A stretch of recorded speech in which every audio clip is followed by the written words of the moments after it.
Buenas tardes, aquí Buenas estamos tardes. con la licenciada Lidia Fleitas, profesora de inglés de la casa, licenciada en tecnología educativa, especialista docente en nivel superior en educación y TIC, en neurociencia cognitiva aplicada a la educación y a la investigación educativa. Conoce todos los niveles porque se ha desempeñado desde 2002 en nivel inicial, primario, secundario y terciario. Ha sido docente de integración de inglés en la Asociación Síndrome de Down de Concepción del Uruguay. En el 2008 presentó la tesis de grado titulada Adaptación de la enseñanza de inglés para niños con síndrome de Down. Desde el 2005 se desempeña como tutora del ciclo básico común en el Instituto Pío XII de Gualeguaychú, y desde el año 2010 es la tutora del equipo interdisciplinario Tandem, que es un centro de asistencia y formación en psicoterapia, ¿no? Con sede en Totalmente. Bariloche. Así que bueno, buenas tardes y bienvenida Lidia, muchísimas gracias por tu aporte en esta sexta jornada de innovación y práctica docente del Instituto Sede Sapiense, que ya hemos venido hablando de atención a la diversidad. Esta ya es la tercera instancia en el año, pero bueno, esta atención a la diversidad, ¿cómo logramos en el aula llegar a ella, ¿no? ¿Qué implica concretamente enseñar en la diversidad, Lidia? Buenas noches. Lo que implica enseñar en la diversidad es tener la mirada abierta al aula heterogénea, ¿sí? Cuando uno habla de diversidad, no solo está hablando de si comparto el aula con algún alumno con discapacidad. La diversidad está en nosotros, porque cada uno trae en sí al aula, los profes y los alumnos, su historia personal, el background, todo lo que tiene en su formación, las aptitudes que tiene para una materia o para otra. También tenemos que decir que trae la motivación intrínseca y extrínseca, ¿sí? Al aula todo esto forma un conjunto, un abanico de intereses, de aptitudes, de habilidades, de destrezas, diferente en cada uno de nosotros. Y por eso conformamos un grupo totalmente diverso. Entonces, se trataría básicamente de tener diversidad de propuestas para las necesidades específicas de los estudiantes, más allá de la idea de que el aula diversa es la que tiene un estudiante con una discapacidad determinada, ¿no? O sea, en este caso, ¿cómo podemos responder a esta demanda? Justamente cuando nosotros miramos el aula con esta nueva mirada que estamos proponiendo, estamos insistiendo en esto. Estamos insistiendo en mirar el aula, realizando ciertas flexibilizaciones para que todos puedan participar en nuestra propuesta curricular. A veces, cuando hablamos de flexibilizaciones curriculares, nos asustamos, pero en el aula de toda la vida hemos realizado flexibilizaciones continuamente.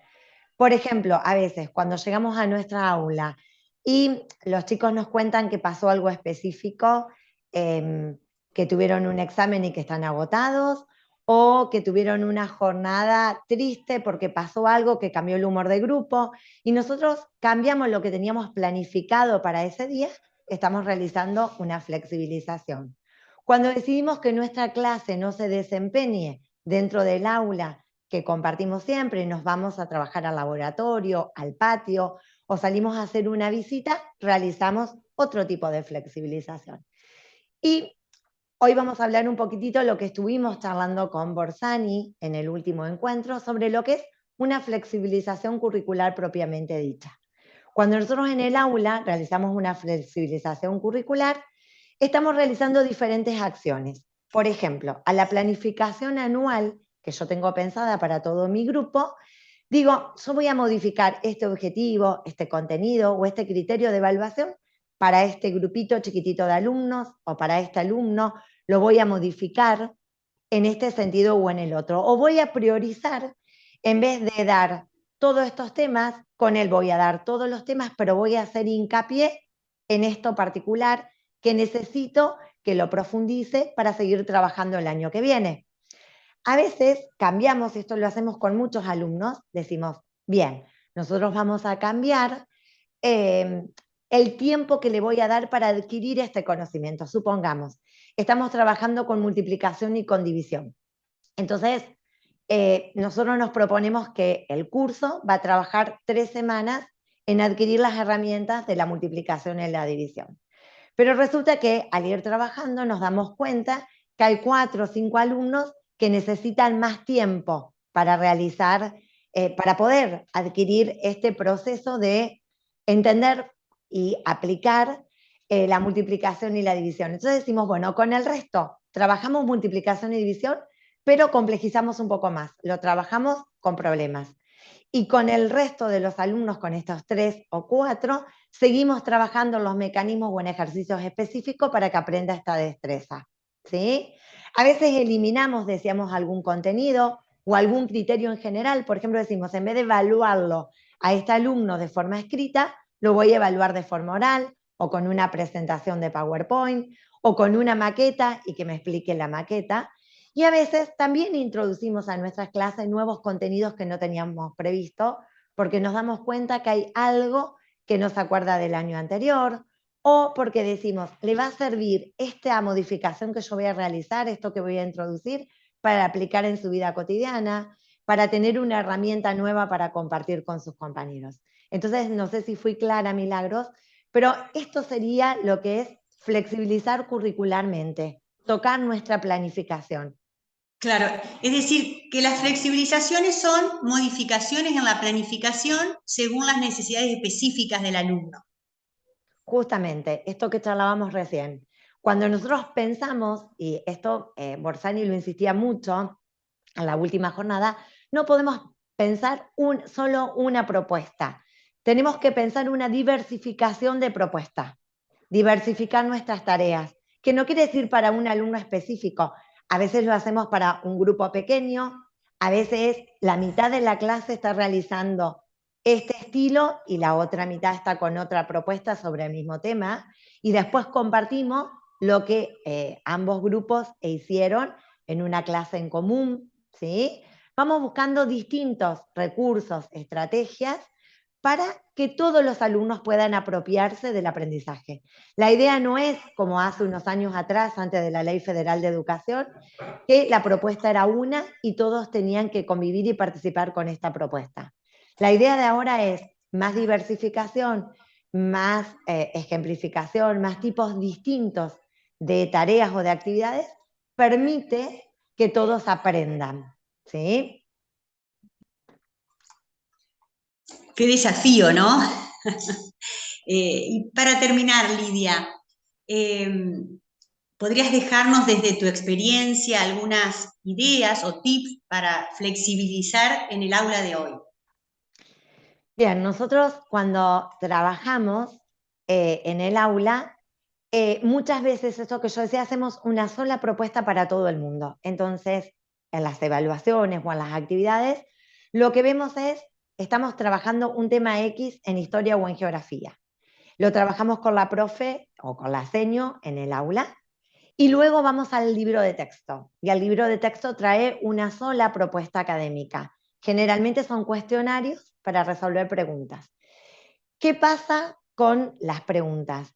Cuando aquellos alumnos que tienen una lentificación en el proceso de la información, o cuando nos enfrentamos con alumnos que presentan cuadros de las DIS, por ejemplo, una dislexia, o etcétera, les lleva mucho tiempo procesar la pregunta en la escritura. Es decir, una guía que yo pensé de 10 preguntas para contestar, a este chico no le va a llevar solamente los 80 minutos de clase, mucho más porque tiene que organizar, buscar la respuesta, organizar sus ideas.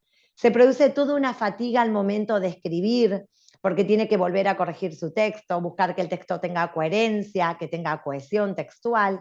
Entonces, acá es donde está la habilidad del docente, es decir, que el docente piense, en vez de 5 preguntas, ¿por qué no dejo una sola pregunta que es la que a mí me interesa, escuchar su producción, leer su producción, y el resto lo diversifico en diferentes tipos de ejercicios, como por ejemplo, un ejercicio de multiple choice, que ellos puedan elegir la respuesta, o un ejercicio donde yo le doy un texto y por encima de ese texto tengo un cuadro con palabras para completar el texto, o un unir con flechas, etcétera. Hay un montón de actividades que pueden suplantar toda la guía de preguntas y solo trabajar con menos preguntas para que este alumno, en el mismo tiempo que sus compañeros pueden resolver la guía de 10 preguntas, pueda realizar todos los ejercicios y participar de la puesta en común. Nunca nos tenemos que olvidar de que en toda etapa de la educación es muy rico el apoyo visual que nosotros le presentamos a nuestros alumnos.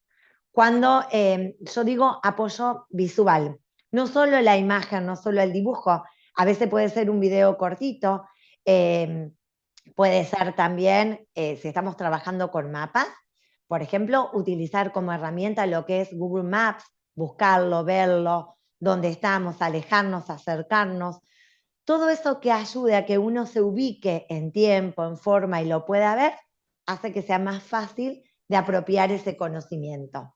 Usar tablas de referencias. Las tablas de referencia tienen que estar en todos los espacios. ¿Qué es una tabla de referencia? Seguramente vos, Milagros, debes recordar cuando nosotras cursábamos hace mucho tiempo la escuela primaria y la seño nos daba en cartulina o en cartón las tablas de multiplicar y las tablas de dividir, y el primer tiempo hasta que, digamos, la tabla de memoria, era nuestro apoyo para resolver actividades. Bueno, la idea es esto, que por ejemplo una fórmula pueda estar en una tablita, que el chico saque esa tablita y la utilice la cantidad de veces que la necesita, que pueda mirar la tabla de conjugación de verbos, que en inglés, por ejemplo, pueda trabajar con el cuadro del verbo to be, qué personas van con cada uno de los verbos. En verdad, no resuelve la actividad, lo que hace es un apoyo para darle seguridad y lo que el alumno va a hacer cognitivamente, lo mismo que aquel que sabe la tabla de memoria, él va a hacer aplicar con ese apoyo, ¿sí? Pensar, y esto es ideal para todos los grupos, un plan de trabajo, enseñarle a los chicos lo que es la metacognición. Genial. ¿Cómo vamos a hacer esta actividad? ¿Qué paso vas a seguir? ¿Cómo vas a ir chequeando? ¿Cómo vas a administrar el tiempo? ¿No? Hay algo que yo siempre pienso en nuestras aulas, por lo menos acá en Gualeguaychú, no se ven en las escuelas que yo recorro ningún reloj de pared. Entonces, uno le dice al chico, tenés 5 minutos para realizar tal actividad. Pero ¿cómo puede saber el chico, o sea, cómo puede controlar ese tiempo si no tiene un reloj? ¿Estamos? El docente es el que tiene que ir marcándole el tiempo. Entonces, cuando pensamos en el plan de trabajo, también pienso en un plan del día.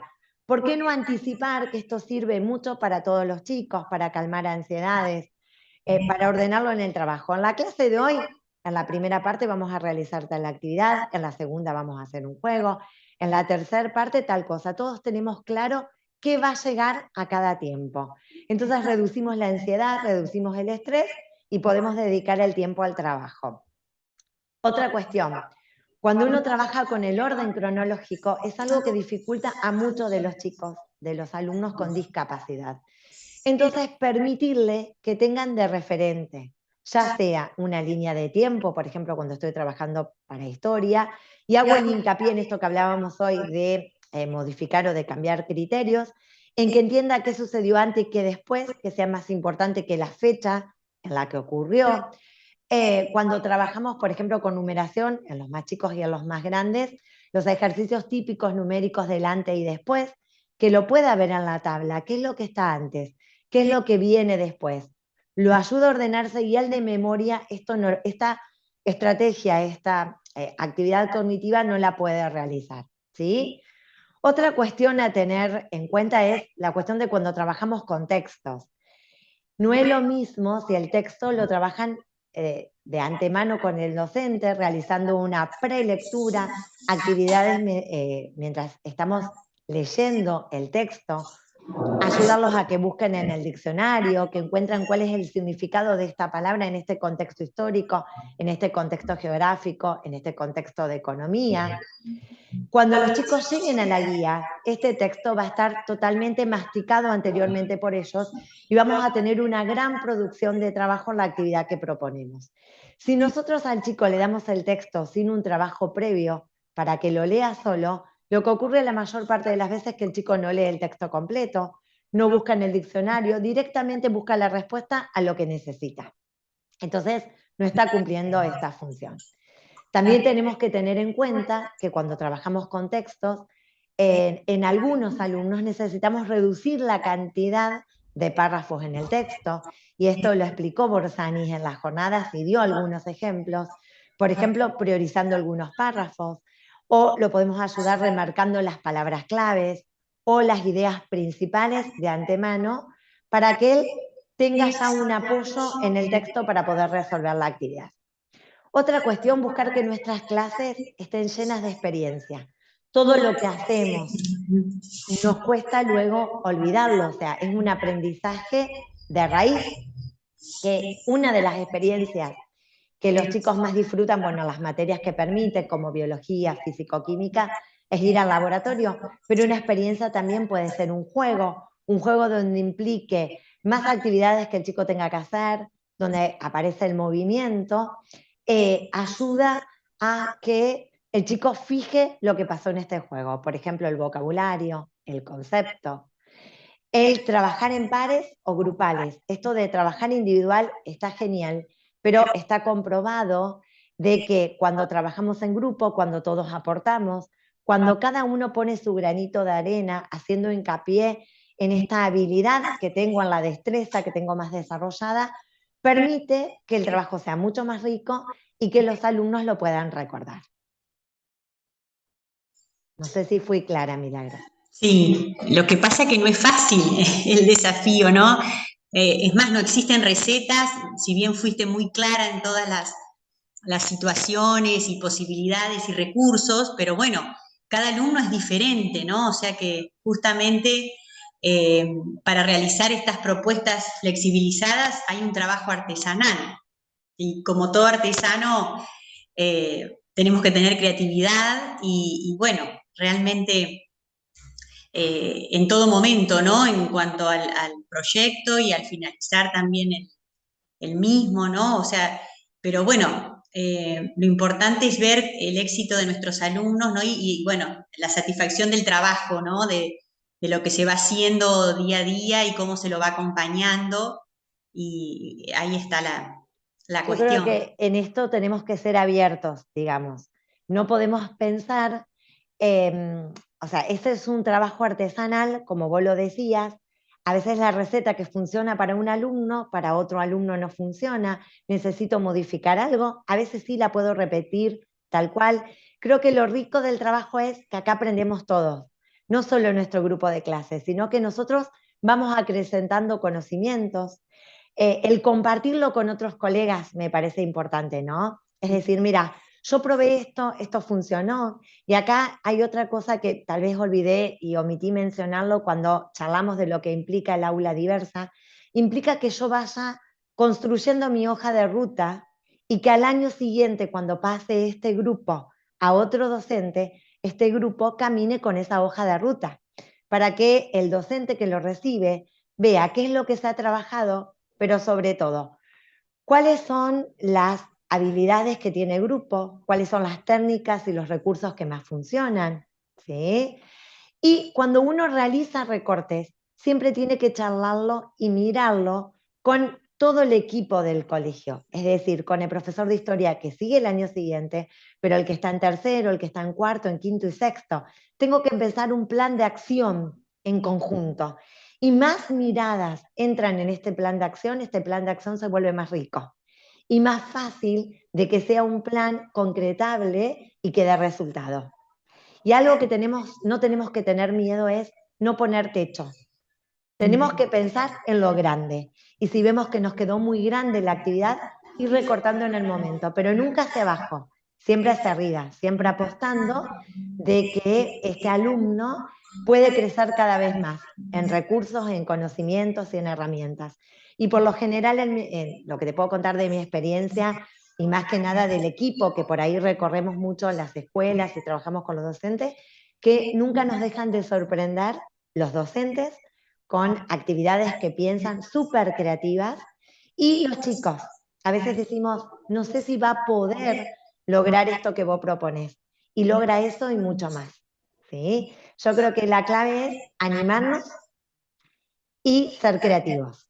Con esas dos componentes, el éxito está asegurado. Gracias, gracias Lidia, ha sido muy clara y bueno, tenemos ya una motivación inicial como para que realmente veamos que más allá de una tarea compleja y diversa, somos un equipo, somos varios los que estamos pensando en una educación inclusiva y vamos a empezar a cambiar. Yo les dejaba en el Power una frase de la Madre Teresa, ¿no? Que creo que tiene que ser nuestra clave para el trabajo. Ahí se las comparto, queda la bibliografía, pero esto que la Madre Teresa nos decía, a veces sentimos que lo que hacemos es tan solo una gota en el mar, pero el mar sería menos si le faltara una gota. Que todos podamos aportar esa gotita a nuestro mar de la educación. Gracias, Milagros. No, gracias a vos y así sea.